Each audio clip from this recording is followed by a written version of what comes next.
BJP party RSS వర్గాలు అంతర్గతంగా ఒక నిబంధన పెట్టుకున్నాయి. ఆ నిబంధన ఏంటంటే 75 సంవత్సరాలు నిండినట్లయితే అటువంటి వాళ్ళు ప్రభుత్వంలో ఎటువంటి పదవులు చేపట్టకూడదు.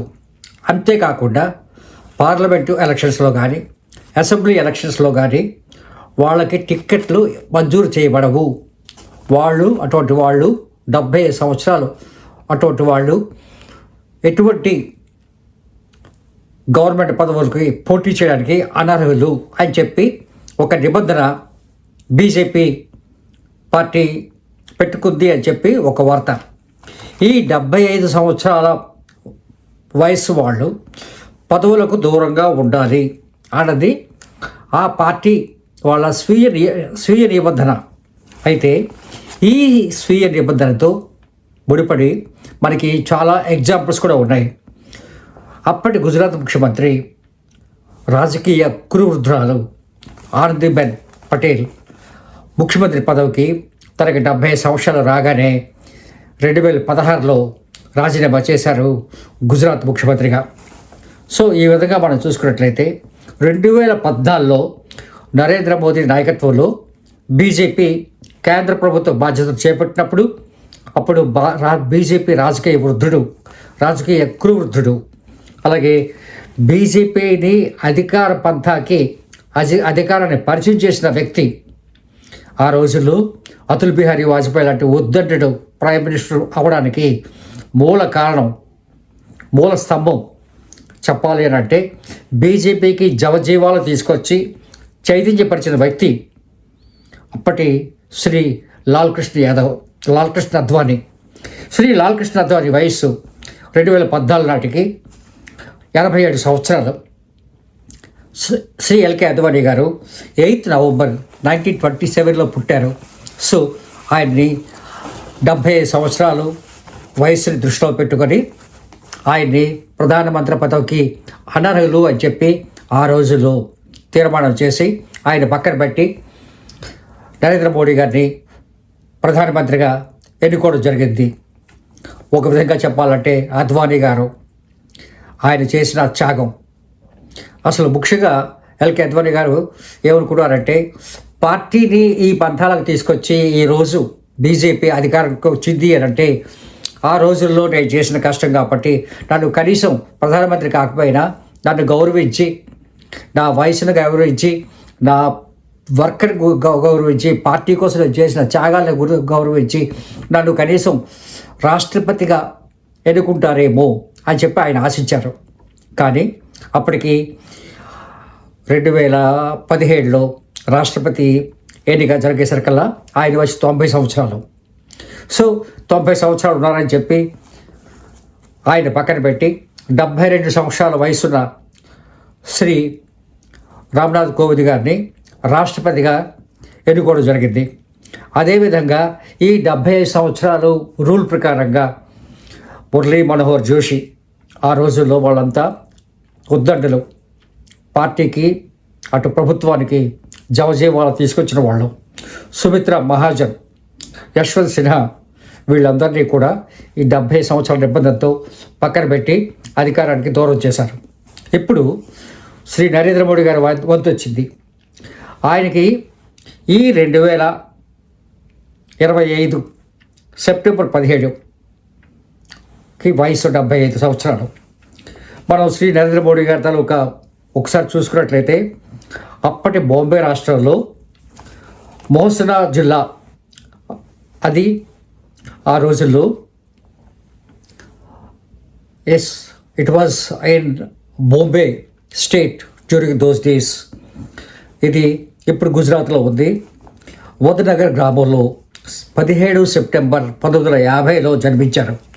సో అహ్మదాబాద్లో గుజరాత్ యూనివర్సిటీలో ఎంఏలో పొలిటికల్ సైన్స్, రాజనీతి శాస్త్రంలో ఆయన పట్టభద్రులుగా అయ్యి ఆయన ఎంఏ పాలిటిక్స్ తీసుకొని తదనంతరం ఆయన ఆర్ఎస్ఎస్ ప్రచారంగా అట్లాగే బీజేపీ కార్యకర్తగా పనిచేశారు.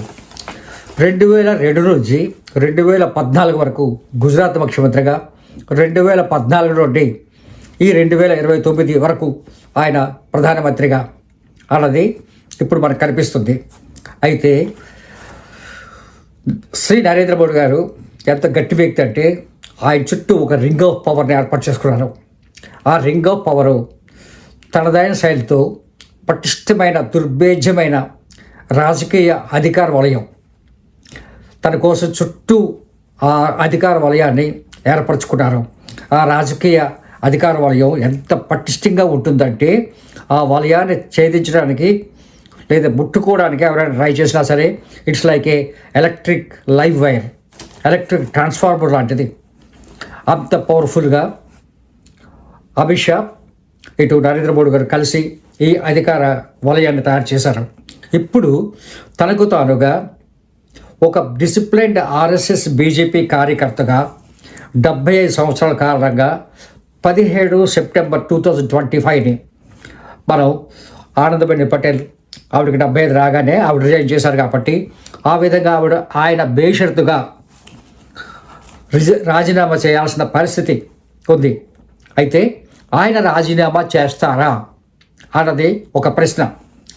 నవంబర్లో బీహార్ ఎలక్షన్స్ ఉన్నాయి. అంతేకాకుండా తమిళనాడు, కేరళ, వెస్ట్ బెంగాల్ ఎలక్షన్స్ కూడా ఉన్నాయి. 2029 సరికల్లా ఇంచుమించుగా మోర్ దెన్ 1 డజన్ స్టేట్స్లో క్రూషియల్ ఎలక్షన్స్ ఫేజ్ 2029 లోక్సభలో బీజేపీకి చాలా అవసరమైన పరిస్థితి. అంతేకాకుండా అంతర్జాతీయంగా కూడా ఇప్పుడు ఎన్నో ఒడిదుడుకులు ఉన్నాయి. ముఖ్యంగా చెప్పాలంటే అమెరికా ఆన్స్లాట్ ఆన్ ఇండియా, అంతేకాకుండా పాకిస్తాన్, చైనా, రష్యా లాంటి క్రూషియల్ విషయాలు ఇప్పుడు భారత ప్రధానమంత్రి మధ్యలో ముందుంది. అంతేకాకుండా ఈ సవాళ్ళు అటు బీజేపీ పార్టీకి కానీ ఆర్ఎస్ఎస్ పార్టీకి కూడా ఇవి వర్తిస్తాయి. అయితే ఈ పరిణామాలని చూపిస్తూ ఇప్పుడున్న పరిస్థితుల్లో నరేంద్ర మోడీ గారు అధికారంలో కొనసాగాలి అని భావిస్తారా?